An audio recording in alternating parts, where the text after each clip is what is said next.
You're scrolling through listings. Same length, same year, same builder. One's going for 30 grand, the other's pushing 100. Both look clean. White hull, decent canvas, tidy interior. And you're sitting there thinking, am I missing something, or is somebody out of their mind? That's what we're digging into today. Why sailboat prices are completely unhinged right now. Why two boats that seem identical on paper can have price tags that are worlds apart. And how to tell the real deals from the disasters in disguise. If you want to understand why sailboat prices look like total chaos right now, you've got to stop thinking of it as one big unified market. It's not. It's three separate markets stacked on top of each other, and once you see the layers, the price differences make a whole lot more sense. At the bottom, you've got the dump zone. This is where old, tired, sometimes even unseaworthy boats end up. Boats with soft decks, ancient rigs, questionable engines, or missing paperwork. The owners either want out fast, can't afford repairs, or have already walked away. This is where you see prices that look insane. Boats listed for $5 grand, $1,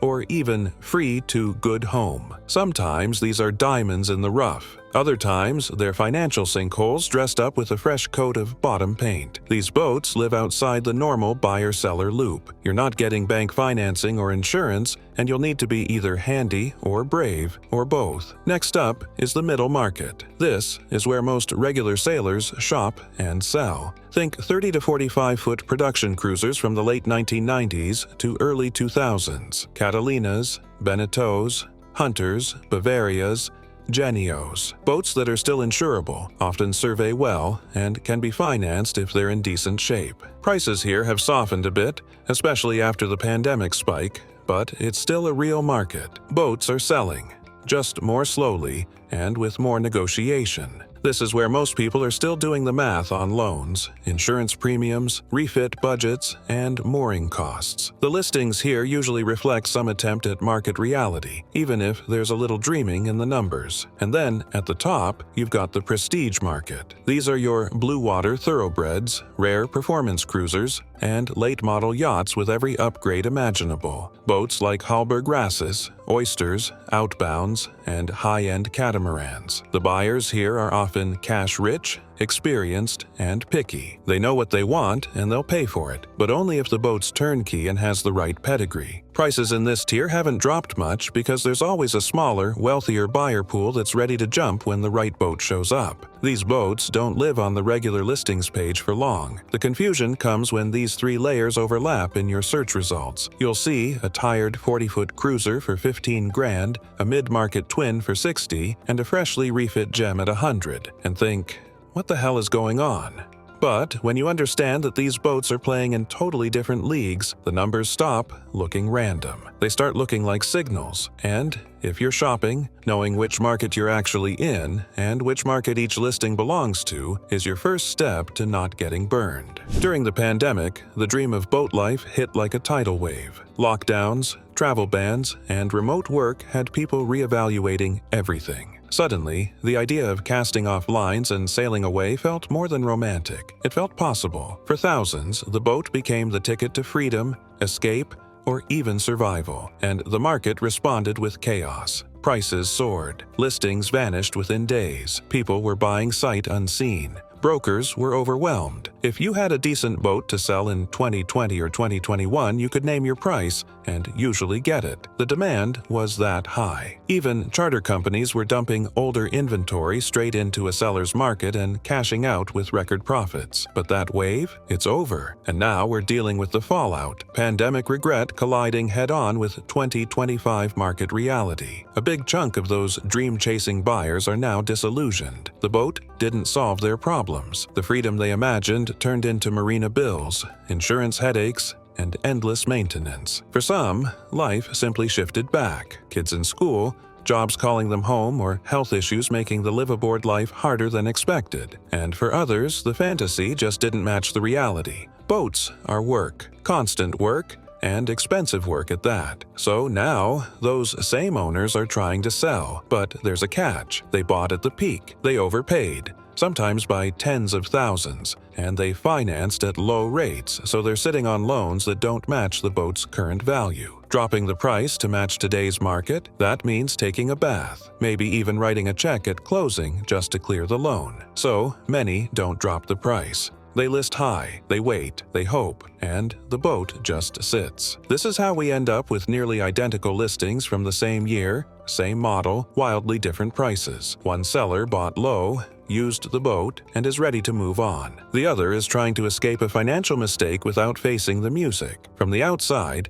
it looks like chaos. From the inside, it's regret meeting reality. And if you're a buyer today, understanding when a seller bought and what kind of headspace they're in can tell you more about the price than any spec sheet ever will. Here's something most new boat buyers don't realize until they're knee-deep in a deal. Getting the money and the insurance can be harder than finding the boat itself. In fact, insurance and financing are two of the biggest hidden forces shaping sailboat prices right now, and if you're not watching for them, you're going to wonder why some great-looking boats are priced so cheap and others, sometimes worse ones, are still asking top dollar. Let's start with insurance. A decade ago, it was pretty straightforward. You bought a boat, got a survey, showed proof of rigging age, and boom, full coverage. Not anymore. Insurers have been getting hammered the last few years. Hurricanes, inflation, and crazy repair costs have made them gun-shy, especially with older boats. So they've clamped down hard. If a boat is more than 25 or 30 years old, it's no longer a sure thing. Many insurers won't write a full hull policy at all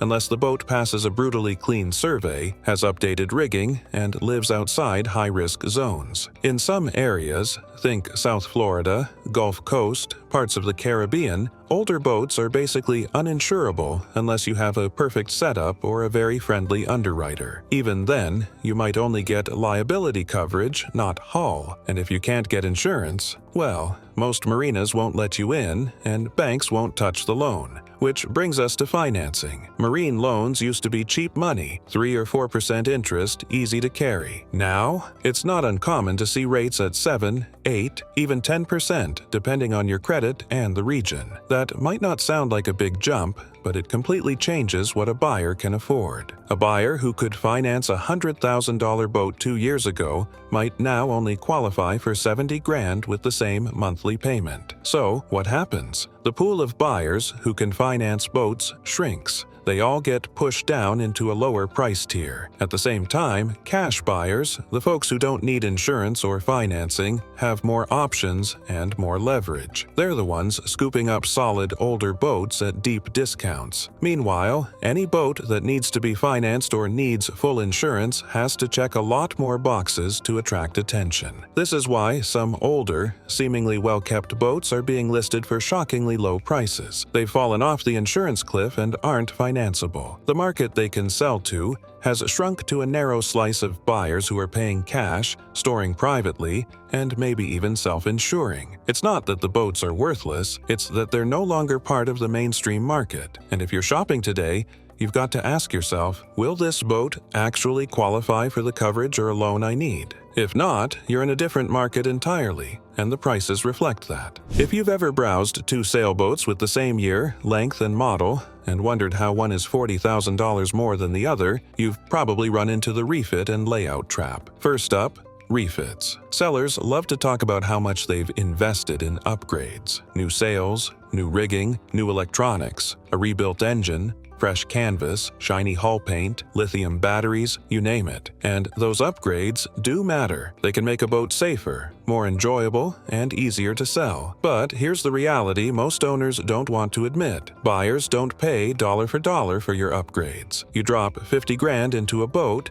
you're not getting $50,000 back on resale. You might get 20, maybe 30. The reason? Most refits are about maintaining value, not increasing it. A new set of sails or a new rig doesn't add extra value. It just brings the boat back up to where it should be. So when you see 2 nearly identical boats, and one is listed way higher because it's fully refit, don't assume it's overpriced, but also don't assume it's worth every penny extra. On the flip side, if the cheaper one has tired sails, ancient electronics, or soft decks, those savings might vanish once you start fixing things. Now, let's talk layout.